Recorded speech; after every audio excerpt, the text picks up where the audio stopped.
Good morning, algebra class. Today we are talking about factoring trinomials again, and this time it's part 2.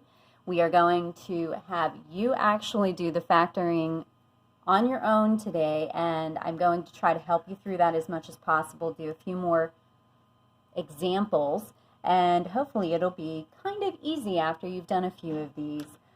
So remembering from yesterday, when we have a trinomial, that means we have a polynomial with 3 terms, and there's specific kinds of polynomials. We have a squared term, we have a power 1 variable here, and then a constant term on the end. And remember, we have no leading coefficient in any of these. We will learn how to do those later, but we're not learning those today. We're trying to get you used to doing these a little bit without that first, because that leading coefficient does complicate things. So let's take a look at these. If you remember from yesterday, when we do the factoring, we definitely want the last term, was the one we want to look at, usually first.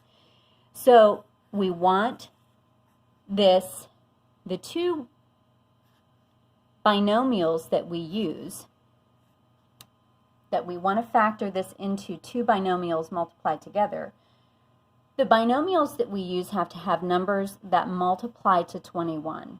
And you remember that from yesterday's lesson. So they need to multiply to 21. And so let's write down a few options here. Really, we don't have that many. We have 1 and 21.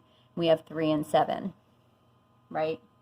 So the other thing that we need is for whatever 2 numbers we use, and they have to be the same numbers here, they have to add to a positive 10. So we've got 1 and 21. Oops, sorry, I don't mean to write that there. We have 1 and 21, and we have 3 and 7. Well, the only 2 that actually will add to 10 are 3 and 7. And so if we go up here to our binomials that we have begun, we can say x plus 3 times x plus 7. Remember that you're always going to have an x as the leading term in both binomials, because our first term here is a 1x squared. So we know what that is. That's not a problem. Now we're going to check this. When we check it, we just FOIL this back out. First terms are x squared. Outer terms are 7x. Inner terms are 3x. And the last terms are 21. And if we add those together, we get x squared plus 10x plus 21. This is correct. Okay? Let's take a look at the second one. Notice that I'm using 21 in all of these, and that's because I want to show you something really important, that the signs matter. In the first one, everything was positive, so we didn't have to think about that too much. But in this one, we want to multiply to a negative 21.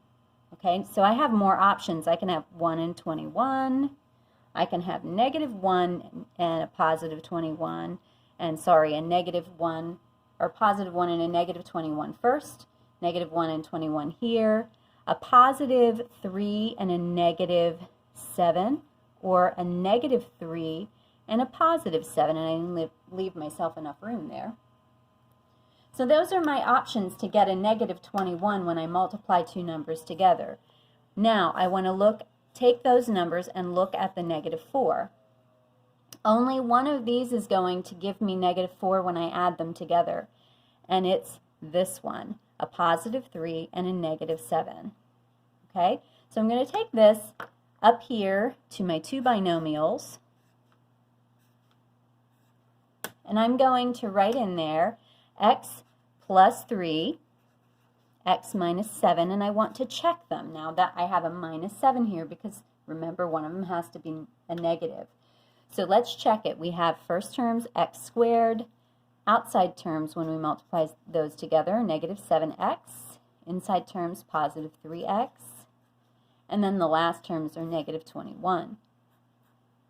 X squared minus 4x minus 21, and we have the same thing, so that checks.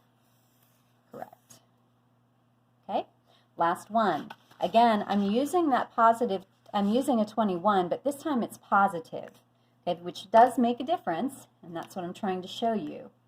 All right, the signs matter. So we need to multiply to a positive 21 1 and 21, we know by now that that's not going to work, right? Negative 1 and negative 21, we have positive 3 and 7, and we have a negative 3 and a negative 7. Now, the only thing that will work here to make a negative 10 when I add the numbers together is this set right here. The negative 3 and the negative 7 is the only thing that will work. Okay, and remember, those are two numbers. That's not a problem there. But let's go up and write this in. We have x minus 3 times x minus 7. That's what we determined should work. We're going to come down here and FOIL this out just to check it. X squared minus 7x minus 3x plus 21. Okay, first terms, outer terms, inner terms, and last terms. We get x squared minus 10x plus 21. And that works. That's my answer. So tonight you're actually going to do a few of these on your own. As always, let me know if you have any questions, and I will see you soon.